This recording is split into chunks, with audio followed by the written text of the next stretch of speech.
Assalamualaikum warahmatullahi wabarakatuh. Apa kabar semuanya? Semoga selalu sehat dan selalu ada dalam lindungan Allah Subhanahu wa taala. Amin. Perkenalkan, kami dari kelompok 7 evaluasi pembelajaran PBSI 3A yang beranggotakan 3 orang. Di antaranya ada Nur Hadiati, Risa Aprianti, dan Puji Sundari.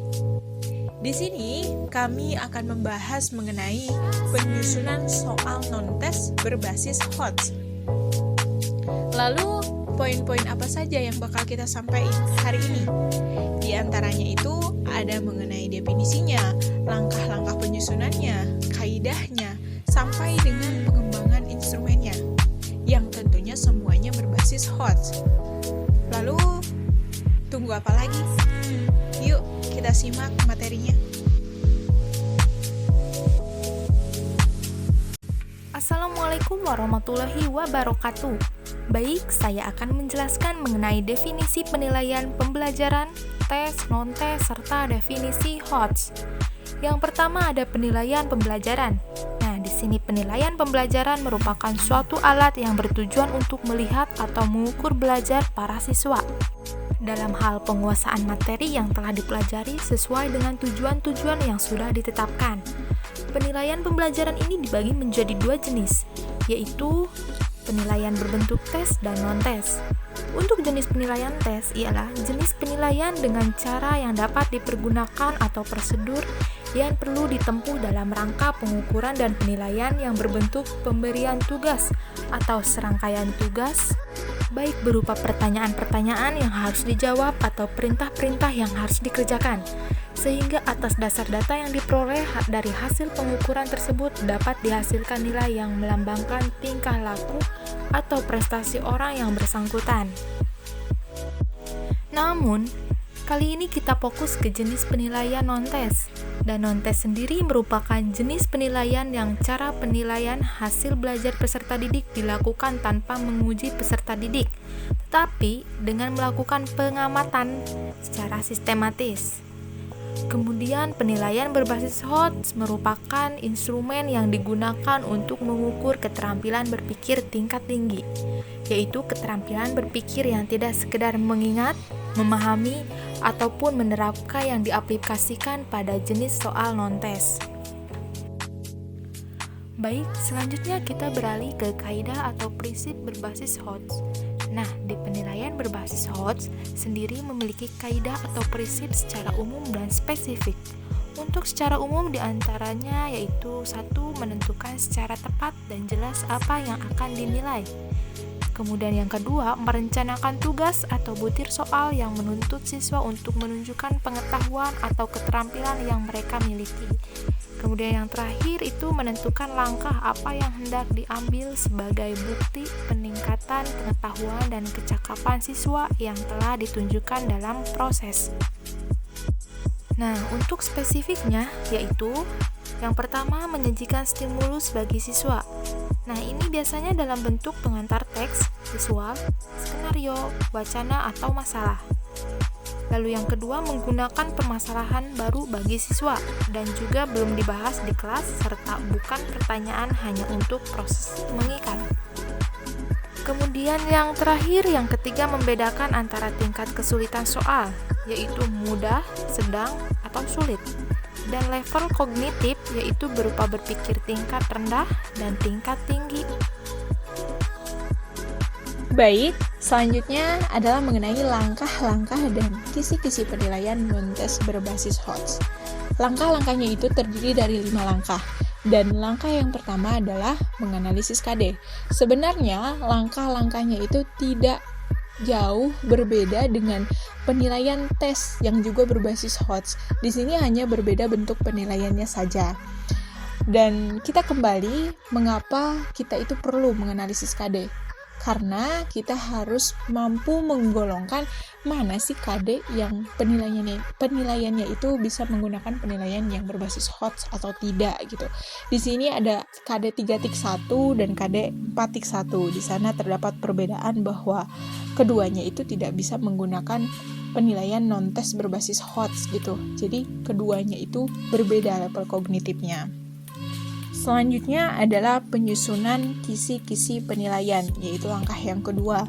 Nah, penyusunan kisi-kisi penilaian ini akan dibahas lebih rinci dan disertai contohnya. Contohnya ditampilkan di tabel ini, dan penyusunan kisi-kisi penilaiannya itu harus memuat mata pelajarannya apa, kurikulumnya, kelasnya, jumlah soal atau bentuk soalnya, KD-nya apa, kelasnya itu kelas berapa, materinya apa, indikator soalnya apa, level kognitifnya itu berapa gitu.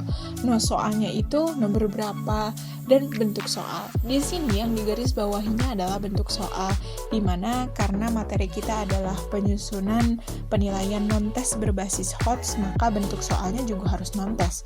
Nggak bisa PG, nggak bisa esai, tetapi bisanya tanya jawab, wawancara, angket, dan sejenisnya. Selanjutnya adalah langkah yang ketiga. Langkah yang ketiga adalah merumuskan stimulus yang menarik dan kontekstual. Nah, di sini disajikan contoh stimulus itu seperti apa. Misalkan KD 3.16. Di sini stimulusnya 2 buah resensi buku non-fiksi. Stimulus ini berfungsi agar si anak lebih tertarik untuk belajar atau mempelajari materi tersebut gitu.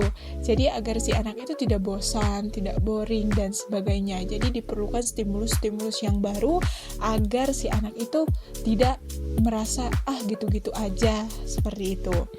Terus selanjutnya ada langkah keempat, yaitu menulis butir soal sesuai dengan kisi-kisi soal. Jadi, kisi-kisi soal yang tadi itu dijadikan acuan untuk menulis butir soal. Butir soal tidak boleh jauh dari kisi-kisi soal. Begitupun target dari apa sih yang mau diujikan dan apa sih soal yang mau diberikan harus tergantung pada kisi-kisi soal. Dan langkah yang terakhir adalah membuat pedoman penskoran atau rubrik atau kunci jawaban. Jadi, misalkan kita tuh membuat suatu soal tanya jawab, seenggaknya kita tuh sudah memiliki rubrik atau kunci jawaban, seenggaknya dia tuh jawab gini, seenggaknya tidak meleset ke sana ke sini gitu. Jadi kita tuh bisa membuat suatu penilaian yang objektif gitu, nggak subjektif, meskipun ya soal-soal yang memang non-tes seperti ini cenderung dipengaruhi oleh sikap subjektif seseorang. Dan mungkin sekian materi dari saya, dan selanjutnya akan disampaikan oleh pemateri selanjutnya. Baik, selanjutnya kita beralih ke materi terakhir, yaitu ada pengembangan instrumen penilaian non-tes berbasis HOTS. Yang pertama ada penilaian unjuk kerja atau performance announcement, yaitu suatu penilaian yang meminta peserta tes untuk mendemonstrasikan dan mengaplikasikan pengetahuan unjuk kerja ke dalam berbagai macam konteks sesuai dengan yang diinginkan. Nah, penilaian unjuk kerja tersebut cocok digunakan untuk menilai ketercapaian kompetensi peserta didik, misalnya seperti dalam praktek, diskusi, presentasi, dan lain sebagainya. Yang kedua ada penilaian sikap. Anastasi mengidentifikasikan sikap sebagai kecenderungan untuk bertindak secara suka atau tidak suka terhadap suatu objek. Penilaian sikap tersebut dapat dilakukan dengan cara observasi perilaku. Yang ketiga ada penilaian proyek. Penilaian proyek merupakan kegiatan penilaian terhadap suatu tugas yang harus diselesaikan dalam periode atau waktu tertentu. Penilaian proyek tersebut dapat dilakukan untuk mengetahui pemahaman dan pengetahuan kemampuan peserta didik dalam menginformasikan subjek tertentu secara jelas. Yang keempat ada penilaian produk. Penilaian produk adalah penilaian terhadap keterampilan dalam membuat suatu produk dan kualitas produk tersebut. Yang kelima, penilaian portofolio.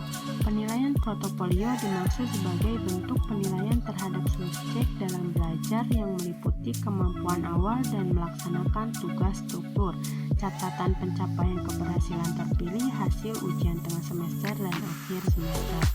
Yang keenam ada penilaian diri. Penilaian diri merupakan jenis penilaian yang melibatkan melibatkan peserta didik untuk menilai pekerjaannya baik proses maupun produk. Yang terakhir ada penilaian teman sejawat. Penilaian antara teman atau teman sebaya merupakan teknik penilaian dengan cara meminta peserta didik untuk mengemukakan kelebihan dan kekurangan temannya dalam berbagai hal. Oke, akhirnya selesai juga pemaparan dari kelompok 7. Kami dari kelompok 7 mohon maaf bila banyak kekurangan dalam pemaparan materi kami. Terima kasih telah menyaksikan dan wassalamualaikum warahmatullahi wabarakatuh.